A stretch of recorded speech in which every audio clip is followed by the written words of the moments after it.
Welcome to another video on OCR GCSE Computer Science. Today we're going to be covering the chapter 1.2, which is about RAM, ROM, virtual and flash memory. So first things first, we're going to be doing RAM and ROM. Here's two pictures of them.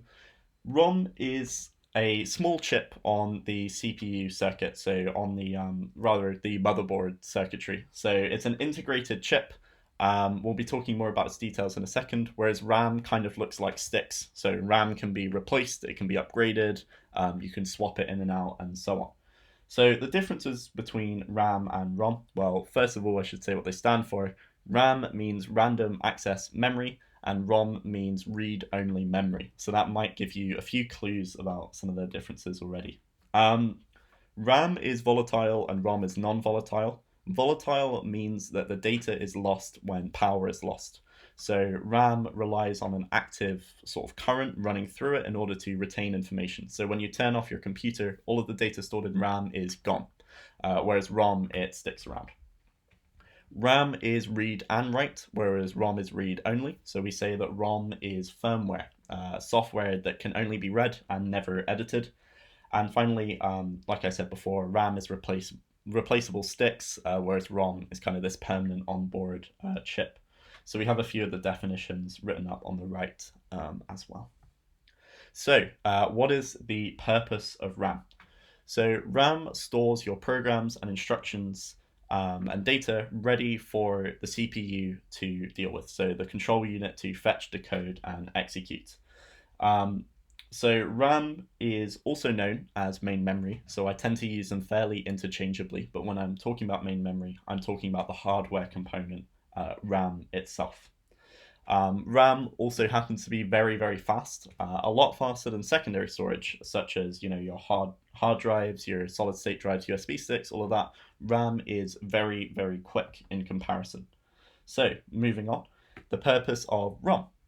So before your operating system actually loads, your computer needs to be able to switch on, and Windows or Mac OS or sort of Android, whatever you're using, isn't responsible for that bit yet, because you can actually buy computers without the operating system loaded.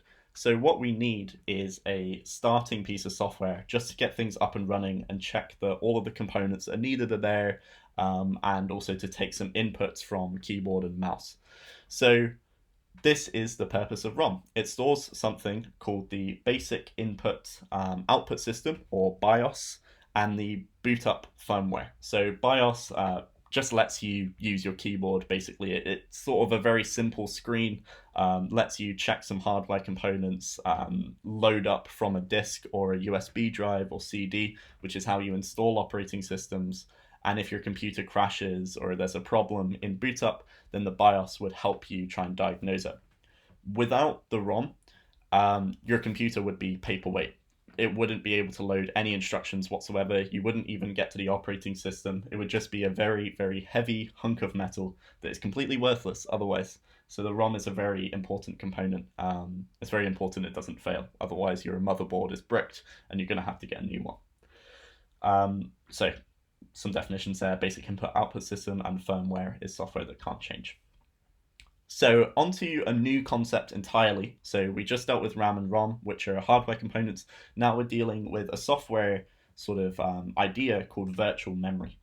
So there can be situations in which you run out of RAM. Maybe you've opened up too many Chrome tabs, or you're playing a video game on your nan's old laptop. Whatever it may be, you can run out of memory in RAM.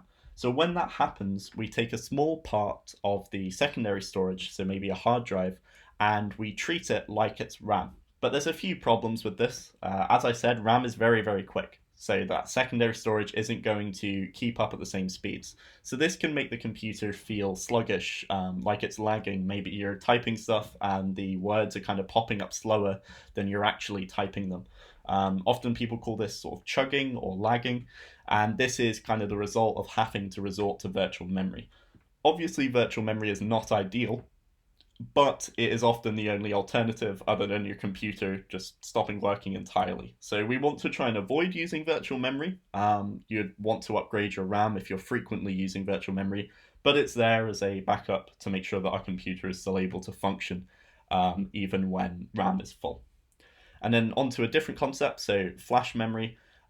Flash memory is non-volatile electronic storage that can be erased and reprogrammed. So flash memory is a sort of storage medium behind a lot of very important storage technologies. So solid state uses flash, USB drives or flash drives use flash memory.